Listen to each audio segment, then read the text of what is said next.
Hey, what's going on? Hayden Crabtree here. I'm the author of this book, Skip the Flip. Listen, you can get it for free, but I'd rather you watch this video where we're going to talk about the 7 things you need to know, 7 real estate terms that you need to know if you're going to be an investor, if you're going to make a living from real estate cash flow, if you're going to have financial freedom. You got to know what these 7 things are. Super important, kind of overlooked sometimes, but that's what this whole video is going to be about, so let's dive in. All right, the first thing you need to know, the first term you need to know is called under contract. This is the most important thing. This is where the rubber hits the road. When a deal goes under contract, what that means is that you, as the buyer, now have the right, the obligation to go through and to purchase that property. That under contract is essentially saying this deal is mine, and that is a great spot to be. It's also where the work starts. Right, is getting a deal under contract is quite a process itself. We got to go through, we need to be looking at deals, we need to be going through and visiting deals in person, we need to be looking at them on the internet, we got to talking to agents, brokers, sellers, whomever we're trying to go through, and then we eventually make an offer on a deal, and then we come to an agreement with the seller. Between us and the seller, we come to an agreement. We say, are you willing to sell this property on these terms? So the terms may be something like, I'll pay you $100,000 and I'll do it in 30 days. Okay, and so we're going to go through, that's going to be our offer. We're going to go back and forth. Maybe they say, well, I want 120, and maybe you meet in the middle at 110. Okay, so then you actually get it written up in a legal document, a binding legal document called a contract. And so there's a lot of work to go through to actually get to the contract, and you can have an agreement, a verbal agreement with the property seller, okay, but until you get that legal document that is a contract written and signed, the deal is essentially non-existent, right? You can talk about it, you can think about it, you can dream about it, but it's actually got to be in contract. Whenever you sign it and whenever the seller signs it, that's what we call under contract, okay? And being under contract on a deal is a really, really exciting thing. It means you're taking your first step towards actually owning that property officially, right? So once we put a deal under contract, it's not really time to celebrate, although it is this spot you should be proud of. Having deals under contract is always a good thing, but there's still work to be done to actually go through and purchase that deal. So the first place we want to start is a term. If you're like, what does it mean to be under a contract, right? It really doesn't make a lot of sense. If we've got, a legal document here, let's say this is the legal document. What does it mean to be under it? I don't really know. I don't know why anybody calls it under contract. I don't know why it's not called over contract or in contract. It really should be called in contract in my opinion. But a lot of people refer to it as under contract. So if you got a deal under contract, it means you're on the hook to buy that thing, and that's an exciting spot to be. The second term that you guys have to know is called an exit plan. Okay, and an exit plan really can kind of be counterintuitive. I mean, we're always thinking about how do I buy deals, how do I acquire properties, and so sometimes, especially if you're ever raising money for real estate or really for anything, people are going to ask you, investors are going to ask you, what's your exit plan? Okay, and an exit plan essentially is my plan as an investor. How am I going to get out of this thing, right? Every investment you should go into, you always need to ask yourself, what is my plan to get out of this thing? And so an exit plan can really consist of a couple of different things. One exit plan can be, hey, I'm going to sell the property. The second exit plan can be, hey, I'm going to refinance this property. Or the third exit plan is, there is no exit plan. Okay, so let's talk a little bit about that. Why do people want you? Why is it a good idea to have an exit plan? It's always, let's say we're investing, $20,000. Let's go back to that example we just talked about on a house for $110,000, $100,000, whatever. Let's say you put $20,000 of cash into there, and you borrowed the other $80,000 or $90,000, however much you want to say.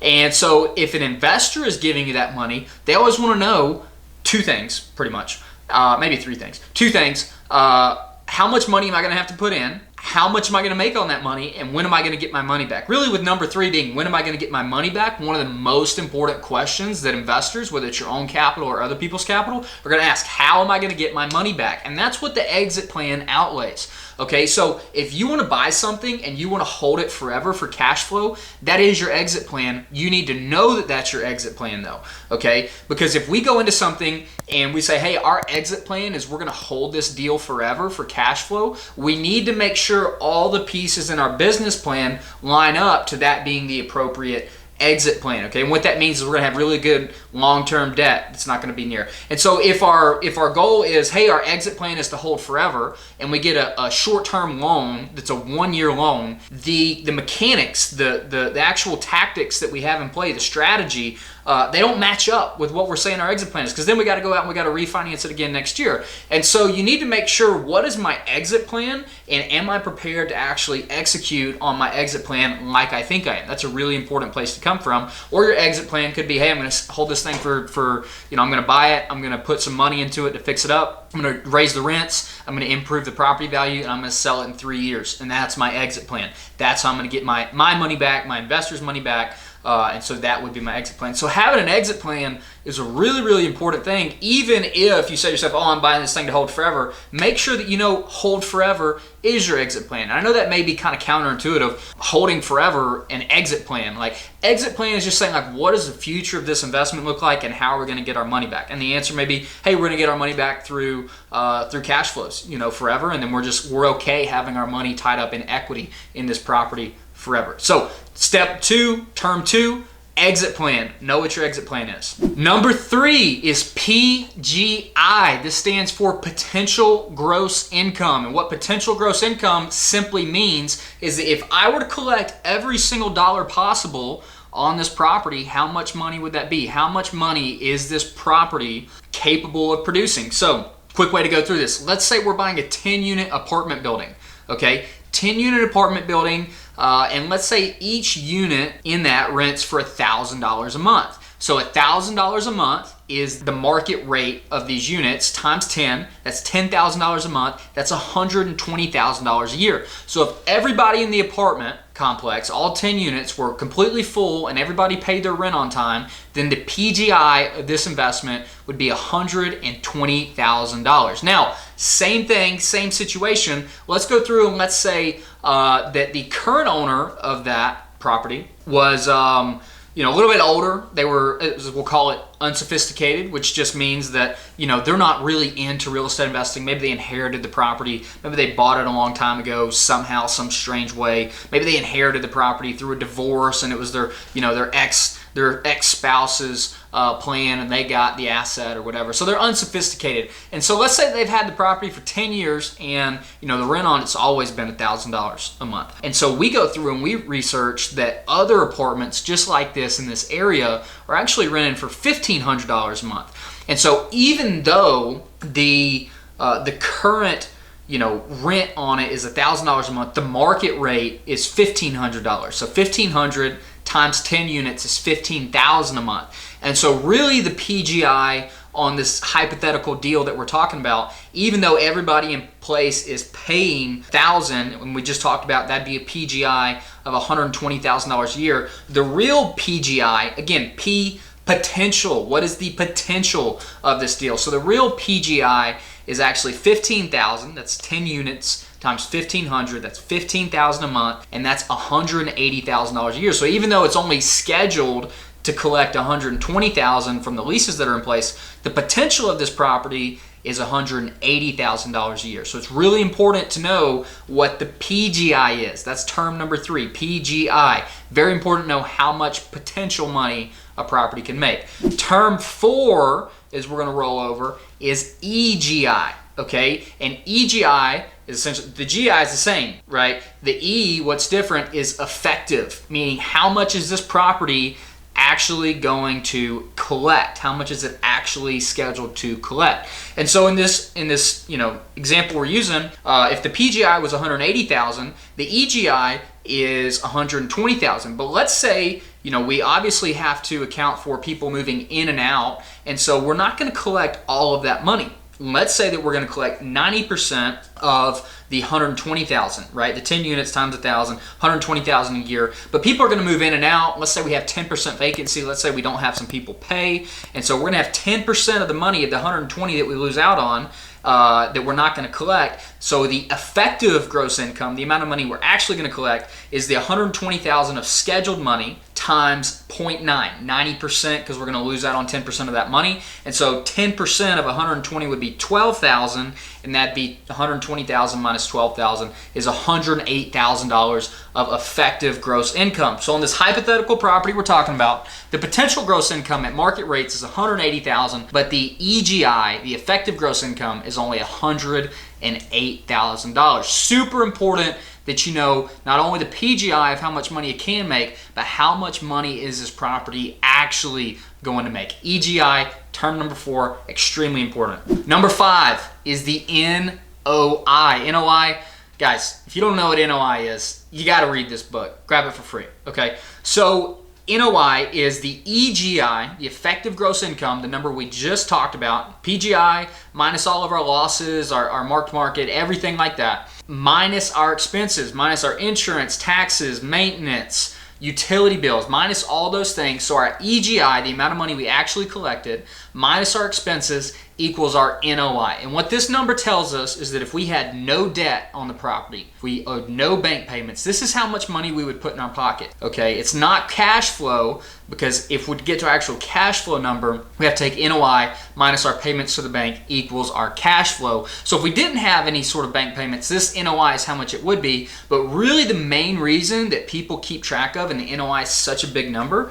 is this is how we use the NOI and the cap rate to determine how much a property is actually worth. So NOI is directly correlated to the value of that property if you were to buy or sell an asset. Okay, so EGI minus operational expenses, not debt payments, minus operational expenses equals NOI, and that's how you get to the value of a property. The next thing up that we want to talk about is called basis. Okay, so this is term number 6, extremely important. Basis. What basis means, okay, is how much are we in this deal for? Okay, so simply put, if I go out and I buy a property for $1 million, and let's say I don't do anything else, my basis on that property is $1 million. Now, let's say real quick that I borrowed 80%, right? I got an 80% LTV, 80% loan on that property. I had to put in $200,000, but I'm still in this deal for $1 million. The basis on the property,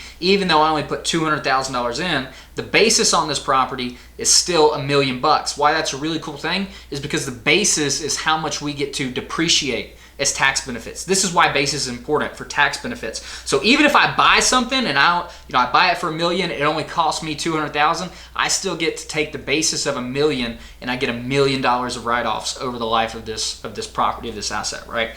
And so the basis is a really important number. Now let's use another example. Let's say I buy the property for $1 million. Let's say it needs $100,000 worth of work. And let's say I have $50,000 of closing costs. Okay, so I got to pay, my banker. I got to pay my attorneys to help me close this thing. So I bought it for $1 million. I'm putting $100,000 of improvements into it, and I got another $50,000 of other closing costs. Now my basis, even though I purchased this property for $1 million, I have $1 million plus $100,000 plus $50,000. I'm in this property. The basis on this is $1,150,000, and that's the amount that I get to depreciate, and that is what my basis is. So the basis, again, kind of rolling back around, the basis is how much am I in this deal for? How much am I in this deal for? Total cost. It doesn't matter my loan situation. It doesn't matter if the cash is mine, if it's a bank, if it's an investor. The basis is just how much did the property cost? How much other money have you put into it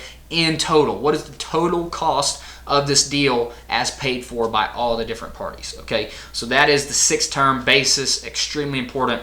Term 7 is market. Okay, so market can really have a couple of different meanings. We're gonna go over a couple of different meanings here. Number 1, market means what town, city, place are you investing in? The market you're in is extremely important because the 3 most important things in real estate are location, location, location. What are we really saying there? What market are you in and what sub-market are you in and where are you located within that? So the market being the town, the area, I don't even know it's not the state, right? It's like what zip code are you in? What street are you on? What area are you in? What is happening in that market? And so markets aren't a particular size. I can't tell you that a market is a town because there are huge towns, there are small towns. I can't tell you that a market is a zip code because some zip codes are huge, other zip codes are very hyper local. But really whenever I think about a market, I think about dropping a pin on the property and building out a radius around that. And so sometimes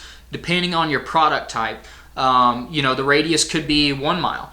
The radius could be 3 miles. The radius could be 5 miles. The radius could be 10 miles. The radius could be 50 miles. But whenever we talk about a market, we really need to understand what is the asset type, who our customer are, how far are people traveling. Of course, a market in New York City, Manhattan, is going to be a lot smaller and tighter than a market is going to be, say, in North Dakota, right? Because in North Dakota, people travel a lot further distances. In Manhattan, people only stay on certain blocks, right? And so there is no set standard, but essentially we're talking about the people who live and work in that area. What is the competition in that market? Who am I competing with? And so when we're talking about a market, really for a couple of different reasons. One is we talked about a little bit earlier when we were talking about PGI, is how much are people willing to pay for rents, okay? And so one of the big ones is rents. Whenever we're comparing our property with other properties, we want to go and we want to look in the market.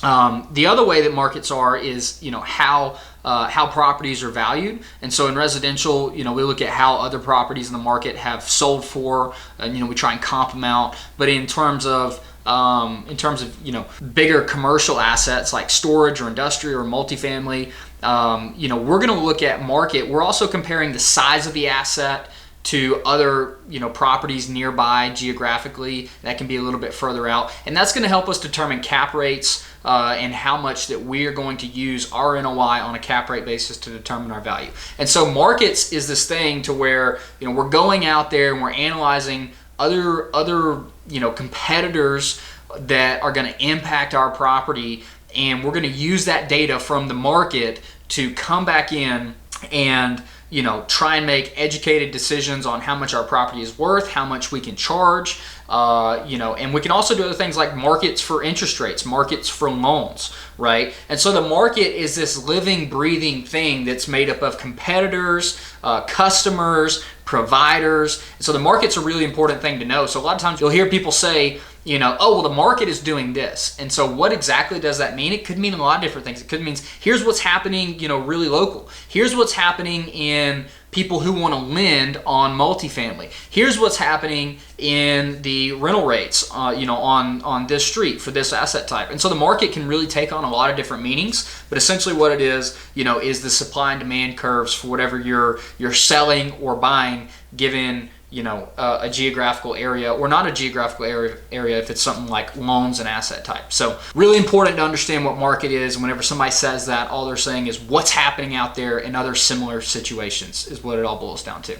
So those are the 7 terms you guys need to know. Number 1 is under contract. Number 2 is exit plan. Number 3 is PGI. Number 4 is EGI. Number 5 is NOI. Number 6 is basis. And number 7 is market. There's thousands of real estate terms, but I think these are some ones that people don't talk about enough that are really, really important to your success as a real estate investor. Thank you so much for watching. There are 4 ways that I can help you on your real estate journey if you enjoyed this content. Number 1, you can have a free copy of this book in PDF or audiobook. The link is in the description. It's a bestseller. Number 2, you can join my free Facebook group where we're constantly adding value in your life in the real estate world. Number 3, you can watch my free training, How to Acquire Your First Investment Property in the Next 90 Days. The link is in the description, absolutely free. Number 4, like this video, subscribe to the channel, help us grow this so we can get access to more influential people in the real estate world to come on this channel and share their knowledge with you. I hope you like this video. Check out some others on my page, and I'll see you soon.